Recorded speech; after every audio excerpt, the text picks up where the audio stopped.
For the eyes of the world now look into space, to the moon, and to the planets beyond. And we have vowed that we shall not see it governed by a hostile flag of conquest, but by a banner of freedom. But why, some say, the moon? Why choose this as our goal? And they may well ask, why climb the highest mountain? Why, 35 years ago, fly the Atlantic? Why does Rice play Texas? We choose to go to the moon. We choose to go to the moon.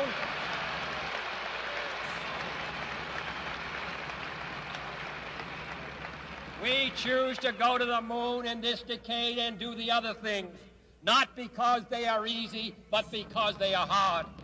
Because that goal will serve to organize and measure the best of our energies and skills. Because that challenge is one that we're willing to accept, one we are unwilling to postpone, and one we intend to win. I fully believe that we're not alone, and have for many, many years, even though, but at the time I went to the moon, it was the conventional wisdom, both in science and theology, that we were alone in the universe. We're just barely out of the trees, even though we think we're rather sophisticated.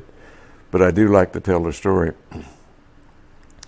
that my great-grandparents came across from southern United States to the west after our Civil War. And I went to the moon less than 100 years later. They came across in covered wagons. So from covered wagons to going to the moon in less than 100 years in our lifetime is a rather significant event. It tells us how primitive we have been until the modern era, and we're still rather primitive. Because of my openness to these things, I did have many of the old-timers in the military and in the intelligence community over the years wanting to get it off their chest before they passed away, allowed me to interview them and talk to them about it. And so my ideas became fairly well solidified in the fact we've been visited.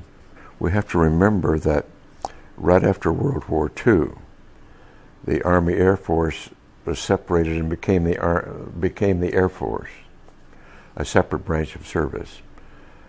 And that the OSS, which was the Office of Special Services, was disbanded and eventually became the CIA.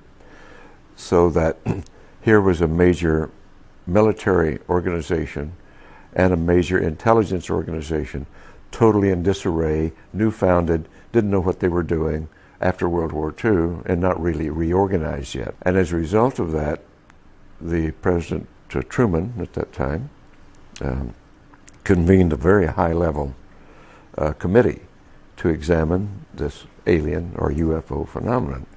They did come to the conclusion that it was alien, and the military rightly came to the conclusion, if they're hostile, there's nothing we can do about it. Therefore, their choice was to deny it and to hush it up and create the National Security Act of 1947, which validated that deception and covered it up and allowed the group to go underground, as it were. And we've been living with that now for 50 years. It is really the beginning of the whole cover-up, the entire denial of this phenomenon.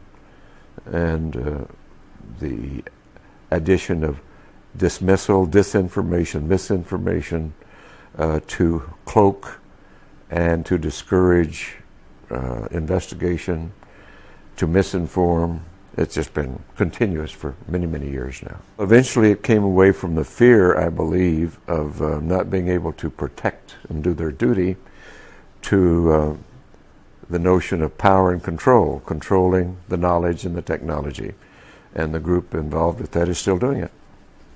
We have created our reality here, and we have created it right now rather badly, for it's not a sustainable reality. We have created, with our science and technology, instead of using it for the greater good, it's been captured by interest, greed, self-service, which is rife, and instead of using it, all of our technology and our brilliance and genius for greater good, we use it for self-service.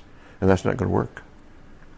It's important that we look at our civilization, our place in history, use our tools of science for greater understanding, to promote the greater good, and that's what it's all about.